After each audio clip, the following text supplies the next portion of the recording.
Hey guys, welcome to my channel Handy Biology। तो आइए हम देख लेते हैं कि फेरिंग्स का डाइजेस्टिव सिस्टम में क्या रोल होता है। ये बेसिकली एक कॉमन पैसेज होता है फूड और एयर के लिए, तो इसीलिए इसको कॉमन पैसेज ऑफ डाइजेस्टिव और रेस्पिरेटरी सिस्टम बोला गया है। ये 3 पार्ट्स में डिवाइडेड है, नेजोफेरिंग्स, ओरोफेरिंग्स और लैरिंजियोफेरिंग्स। नेजोफेरिंग्स जो कि हमारी नाक के साइड में होता है, फेरिंग्स का हिस्सा, उसे नेजोफेरिंग्स कहते हैं। और जो हमारे मुंह के साइड में होता है ओरल पार्ट में, उसे हम ओरोफेरिंग्स कहते हैं। और जो हमारे गले या वॉइस बॉक्स लैरिंग्स के साइड में होता है उसको लैरिंजियोफेरिंग्स कहते हैं। Oesophagus and trachea open into the pharynx due to which it is a common pathway of food and air. इसमें ईसोफेगस और ट्रेकिया की ओपनिंग होती है, जिसकी वजह से एक कॉमन पाथवे सर्व करता है फूड और एयर के लिए। We get hiccups when food enters the larynx, when we laugh or eat too fast। जब हम खाते खाते कभी कभी हंसते हैं या कभी बहुत जल्दी जल्दी खाने में रहते हैं तो हमें हिचकियाँ आती हैं। वो इसीलिए आती हैं क्योंकि जो हमारा खाना है वो लैरिंग्स में चला जाता है, इसलिए। अब हम कुछ बेसिक टर्म्स पढ़ लेते हैं। Glottis, glottis is an opening of a wind pipe.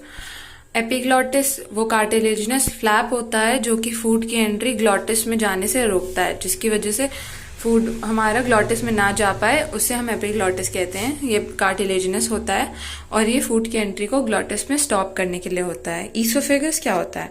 अब हमारा जो फेरिंग्स है वो जाके ईसोफेगस में खुलता है। तो oesophagus is basically a muscular tube which is 30 centimetre long. It conducts slightly digested food from mouth to stomach. When food enters esophagus, the muscular walls of it contracts to push the food downward to the stomach. This contraction is known as peristalsis। इस line का ये मतलब है कि जब food हमारा oesophagus के अंदर जाता है तो उसकी जो वॉल्स होती हैं वो कॉन्ट्रैक्ट करती रहती हैं, और जो स्लाइटली डाइजेस्टेड फूड होता है उसको धीरे धीरे स्टमक की तरफ पुश करती हैं, और इसी को हम पेरिस्टाल्सिस बोलते हैं। Opening of oesophagus to stomach is controlled by oesophageal sphincter. अब ईसोफेगस हमारा जाके स्टमक में खुलता है तो उसकी भी ओपनिंग को गार्ड करने के लिए कुछ होना चाहिए, तो वो गार्ड करने के लिए होता है ईसोफेजियल स्फिंक्टर बोलते हैं उसे हम। अब आइए थोड़ा सा स्टमक के बारे में पढ़ लेते हैं। Stomach is a muscular J shaped bag like structure. ये जे शेप का होता है, बैग लाइक होता है, सैक की तरह। Located upper left portion of abdominal cavity. हमारे एब्डोमेन के अपर लेफ्ट पोर्शन में ये लोकेटेड होता है। और ये रहा स्टमक का डायग्राम, जिसमें हम देख सकते हैं ये ईसोफेगस है, ये उसकी एंट्री है, फंडस, कार्डियक, बॉडी, पाइलोरिक और सुपीरियर पोर्शन ऑफ डुओडेनम जो कि स्मॉल इंटेस्टाइन का पहला हिस्सा है।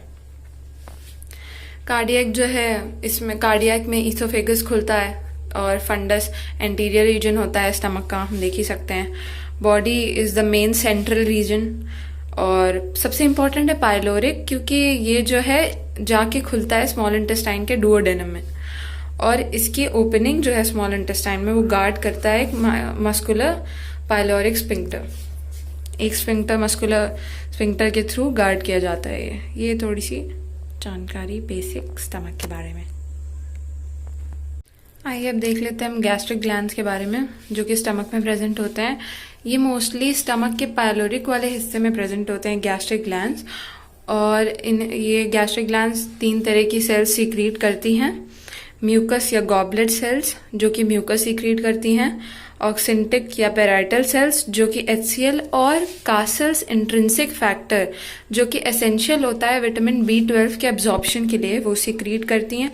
Peptic and chief cells secrete करती हैं इनएक्टिव गैस्ट्रिक प्रोटीएज या प्रो एंजाइम, जिनका नाम है पेप्सिनोजन और प्रोरेनिन। मैंने इनको याद करने के लिए ऐसे ही बना रखा था एक नेमोनिक, MGOPPC। MG मतलब म्यूकस या गॉबलेट सेल्स, OP मतलब ऑक्सिंटिक या पेराइटल सेल्स, PC मतलब पेप्टिक या चीफ सेल्स। ये रहा हमारा गैस्ट्रिक ग्लैंड्स के बारे में थोड़ा सा ब्रीफ डिस्कशन।